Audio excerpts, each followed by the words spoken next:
சற்றுமுன் இணைய தகவல். ஓய்வூதியதாரர்களுக்கு மெகா ஓய்வூதிய உயர்வு. அரசு மும்முரம் விரைவில் குட் நியூஸ். அது என்னன்னு பார்க்க போறோம். நீங்க நம்ம சேனலை சப்ஸ்கிரைப் பண்ணாம இருந்தீங்கன்னா மறக்காம லைக் பண்ணிக்கோங்க. சப்ஸ்கிரைப் பண்ணிக்கோங்க. மற்றவர்களுக்கு தெரியப்படுத்த ஷேர் பண்ணுங்க. இபிஎஃப்ஓ உறுப்பினர்களுக்கு ஒரு முக்கிய செய்தி உள்ளது. ஊழியர் வருங்கால வைப்பு நிதி வைப்பு அமைப்பு இபிஎஃப்ஓ குறைஞ்சபட்ச ஓய்வூதிய தொகையை மாதத்திற்கு ரூபாய் 7,500ஆக உயர்த்துவதை நோக்கமாக கொண்ட ஒரு பெரிய ஓய்வூதிய சீர்திருத்தத்தை திட்டமிட்டுள்ளது. இது அங்கீகாரப்பட்டால் ஊழியர் ஓய்வூதிய திட்டத்தின் இபிஎஸ் 95 கீழ் ஓய்வூதியம் பெறும் லட்சக்கணக்கான ஓய்வூதியதாரர்களின் நிதி திறன்தன்மை கணிசமாக அதிகரிக்கும். இபிஎஃப் மெம்பர்ஸ் இபிஎஃப் உறுப்பினர்களுக்கு ஓய்வூதியம் உயர்வு. அதாவது இபிஎஃப் உறுப்பினர்களுக்கு ஓய்வூதிய உயர்வு மிகவும் அவசியமானதாக கருதப்படுகிறது. இதற்கான காரணம் என்ன? ஓய்வூதியதாரர்களுக்கு இது எந்த வகையில் உதவும்? முன்மொழியப்பட்டுள்ள இபிஎஃப்ஓ ஓய்வூதிய உயர்வின் தாக்கங்கள் மற்றும் எதிர்பார்க்கப்படும் நல்ல விளைவுகள் பற்றி இந்த பதிவில் காணலாம். குறைந்தபட்ச மாத ஓய்வூதியம். ஓய்வூதிய உயர்வு ஏன் அவசியமாகிறது? தற்போது இபிஎஸ் 95 திட்டத்தின் கீழ் ஓய்வூதியதாரர்கள் மாதத்திற்கு ரூபாய் 1000 ஓய்வூதியத்தை மட்டுமே பெறுகிறார்கள்.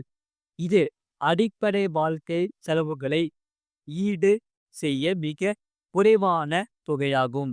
பணவீக்கம், அதிகரித்து வரும் சுகாதார செலவுகள் மற்றும் அதிகரிக்க வாழ்க்கை செலவுகள் ஆகியவை ஓய்வூதியதாரர்களை மிகுந்த நிதி நெருக்கடியில் ஆழ்த்தியுள்ளன. இந்த காரணங்களால் இப்போது ஓய்வூதிய திருத்தம் மிக முக்கியமானதாக கருதப்படுகிறது. ஓய்வூதிய உயர்வு இபிஎஸ் ஓய்வூதியதாரர்களுக்கு எவ்வாறு பயனளிக்கும்? தற்பொழுதுள்ள குறைந்தபட்ச ஓய்வூதியம் ரூபாய் 1000 இருந்து ரூபாய் 7,500ஆக அதிகரிக்கப்பட்டால் அது ஓய்வூதியதாரர்களுக்கு மிகவும் தேவையான நிவாரணத்தை வழங்கும். இதனால் ஓய்வூதியதாரர்கள் பெறக்கூடிய முக்கிய நன்மைகள் பற்றி இங்கே பார்க்கலாம். ஓய்வூதியதாரர்களுக்கு சிறந்த நிதி பாதுகாப்பு. ஓய்வூதியதாரர்களின் வாங்கும் திறன் அதிகரிக்கும். குடும்ப உறுப்பினர்களை சார்ந்திருக்கும் நிலை குறையும். வாழ்க்கை தரம் மேம்படும். ஓய்வூதியதாரர்களுக்கு உடல் நல பிரச்சனைகளுக்கான சிகிச்சைகள் எளிதாக்கும். பிற அத்தியாவசிய பொருட்களை தயக்கம் இல்லாமல் வாங்கும் நிலை வரும். நிதி நெருக்கடி குறைந்தால் அது சிறந்த மன மற்றும் உடல் நலத்திற்கு வழிவகுக்கும். இபிஎஃப்ஓ ஓய்வூதிய உயர்வுக்கான அரசாங்கத்தின் திட்டம் என்ன? முன்மொழியப்பட்டுள்ள ரூபாய் 7,500 குறைந்தபட்ச ஓய்வூதியத்திற்கு அரசாங்கம் எவ்வாறு நிதியளிக்கும்? இந்த முன்மொழியப்பட்ட உயர்வுக்கு எவ்வாறு நிதியளிப்பது என்பதை மத்திய அரசும் இபிஎஃப்ஓவும் தற்போது மதிப்பீடு செய்து வருகின்றன. இது குறித்து மேற்கொள்ளப்பட்டுள்ள விவாதத்தில் பரிசீலிக்கப்பட்ட முக்கிய நிதி விருப்பங்கள் பின்வருமாறு. ஊழியர்கள் ஓய்வூதிய திட்டத்திற்கு அதிகரித்த அரசாங்க பங்களிப்பு. நிறுவனங்களிலிருந்து அதிக பங்களிப்புகள். முதலாளிகள் நிறுவனங்களுக்கும் அரசாங்கத்துக்கும் இடையிலான சுமையை சமநிலைப்படுத்த திருத்தப்பட்ட பங்களிப்பு அமைப்பு. இதனால் யாருக்கு அதிக நன்மை? அதாவது இந்த அதிகரிப்பு அங்கீகரிக்கப்பட்டால் தங்கள் பணி ஆண்டுகளில் இபிஎஃப்பில் பங்களித்த லட்சக்கணக்கான இபிஎஃப் சந்தாதாரர்களுக்கு இபிஎஃப் சப்ஸ்கிரைபர் இது பயனளிக்கும். கூடுதலாக அடிப்படை இபிஎஃப் வரம்புகளை விட அதிகமாக பங்களித்த ஊழியர்களுக்கு அதிக ஓய்வூதிய விருப்பங்களை வழங்குவதற்கான விவாதங்கள் நடந்து வருகிறது. ஓய்வூதிய உயர்வை செயல்படுத்துவதில் உள்ள சவால்கள் என்ன? ஓய்வூதிய உயர்வு அதிகரிப்பதில் பல நன்மைகள் உள்ளன.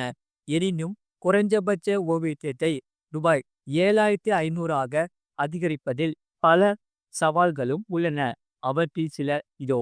அரசாங்கத்தின் மீதான பட்ஜெட் கட்டுப்பாடுகள், அதிகரித்த பங்களிப்பு தேவைகள் குறித்து முதலாளிகளின் நிறுவனங்களின் கவலைகள், ஓய்வூதிய கொடுப்பனவுகளை மீண்டும் கணக்கிடுவதில் உள்ள தளபாடர் மற்றும் நிர்வாக தடைகள்.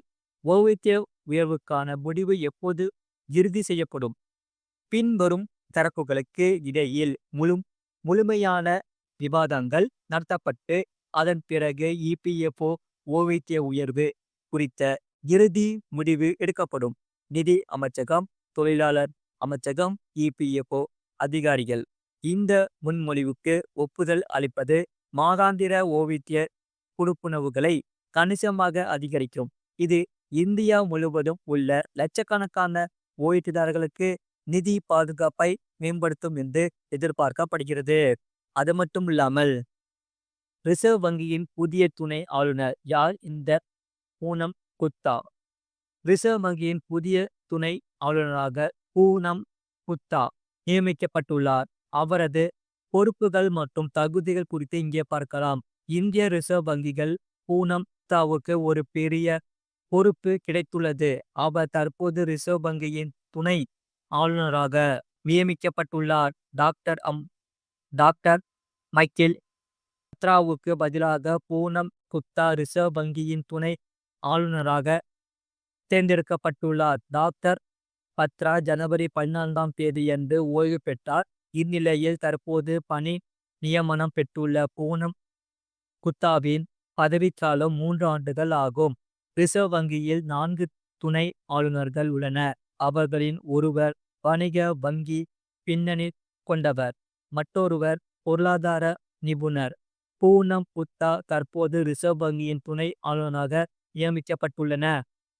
தற்போது ரிசர்வ் வங்கியின் துணை ஆளுநர் பூனம் குப்தா தேசிய பயன்பாட்டு பொருளாதார ஆராய்ச்சி கவுன்சிலின் இயக்குனர். தற்போது ரிசர்வ் வங்கியின் மீதமுள்ள 3 துணை ஆளுநர்கள். இது போன்ற செய்திகளை உடனுக்குடன் அறிந்து கொள்ள மறக்காம சேனலை சப்ஸ்கிரைப் செய்யுங்கள். மற்றவர்களுக்கு தெரியப்படுத்த ஷேர் செய்யுங்கள்.